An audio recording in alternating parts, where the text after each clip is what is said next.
Hello again, and it's time for another project. Today we're going to route out this wolf head on this 8.5 inch by 12 inch piece of pine.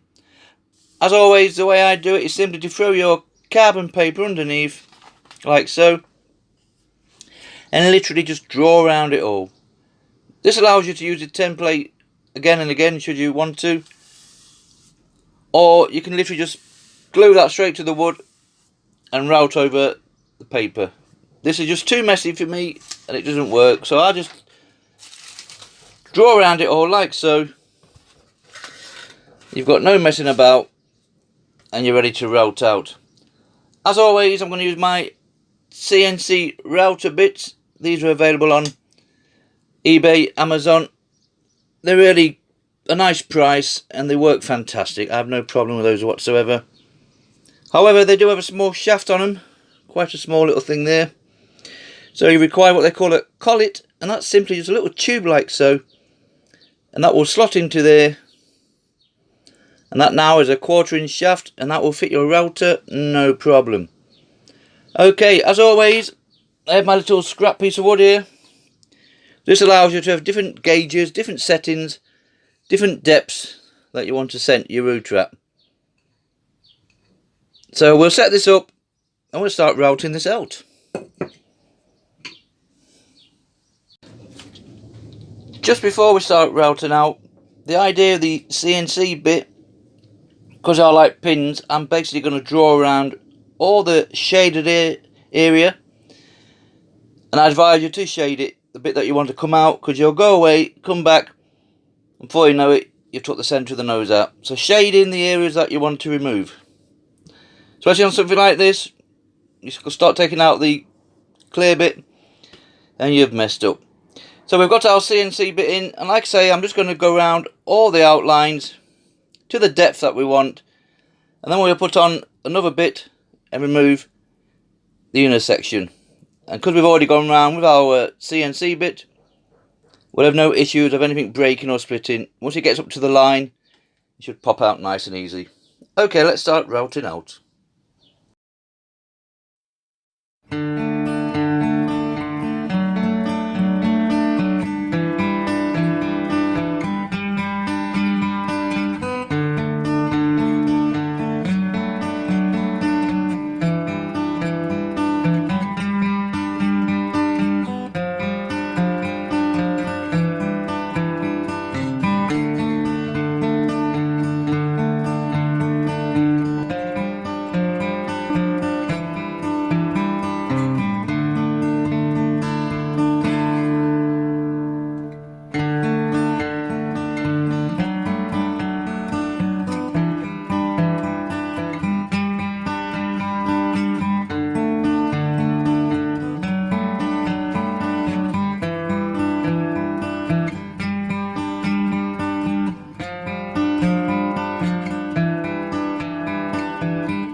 Right, you can see from that, we've gone all around all our lines with our CNC bit. No problem whatsoever. I've removed some of these small areas. Right, for the clear out ones, we're going to use these mill end engraving bits, I call them. If you search that on eBay or carbide end milled engraving, you'll eventually find these. Now this is only the second time I've used these, so normally I would put in a 1/4 inch 1/8 piece imperial straight like so, but it's just a bit big to get into these small areas. So we'll place one of these on and we'll start clearing out the shaded area. We use the same collet again because they do have a small shaft on them, and that's already set up nicely inside there. So let's start clearing this one out.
Okay, you can see from that, it's all nicely cleared out.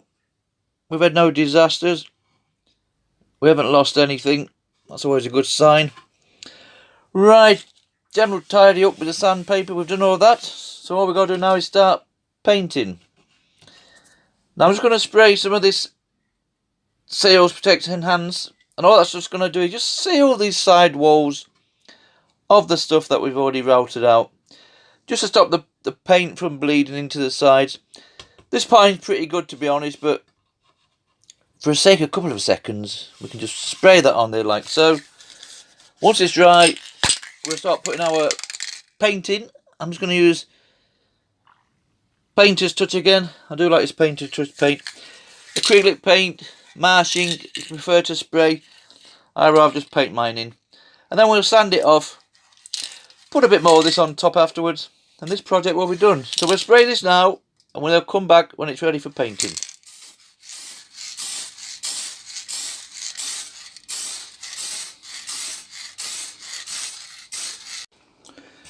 Right, that's nicely dry now. So all we got to do is put on our black paint, marsh ink, acrylic. I like to use Painter's Touch. So we're literally going to just throw that in as quick as we can, like so. Make sure we get all the nuts and crannies. You might have to go over it twice sometimes, it doesn't matter.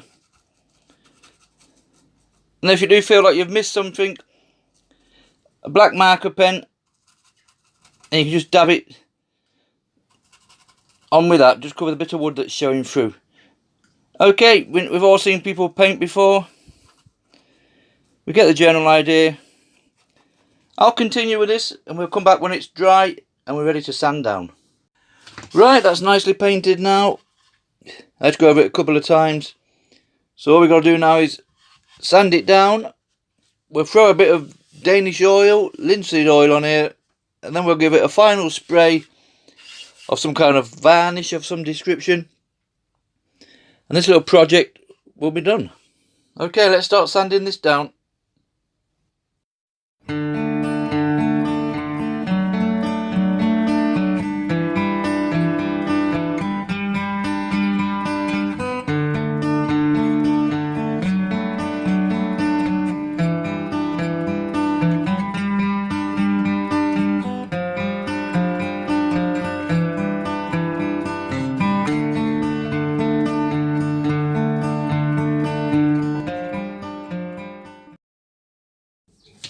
Right, that's all nicely brushed down.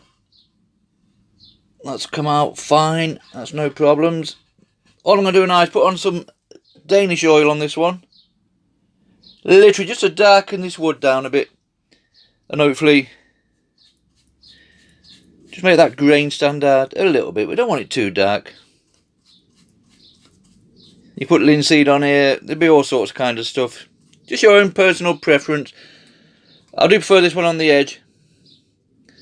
Because you can see it just darkens that down a bit better. So I'll go all over this. You can literally just brush it straight over the top of that, no problem. Then once it's dry, we'll spray on our little sealant again. And then this project will be finished. So I'll finish this off first. Okay, our Danish oil is nicely dried. I've painted the eyes on this one, just to make them pop a little bit. You can see from there, that's just acrylic paint, is that one. And also, I've gone over 4 or 5 times with our sealant spray, just to give it a little bit of a shine. This will be an indoor piece, so it doesn't require too much on it. You can see there. So that's it, one 8.5 by 12-inch Wolfshead router project on pine. Thank you very much for watching.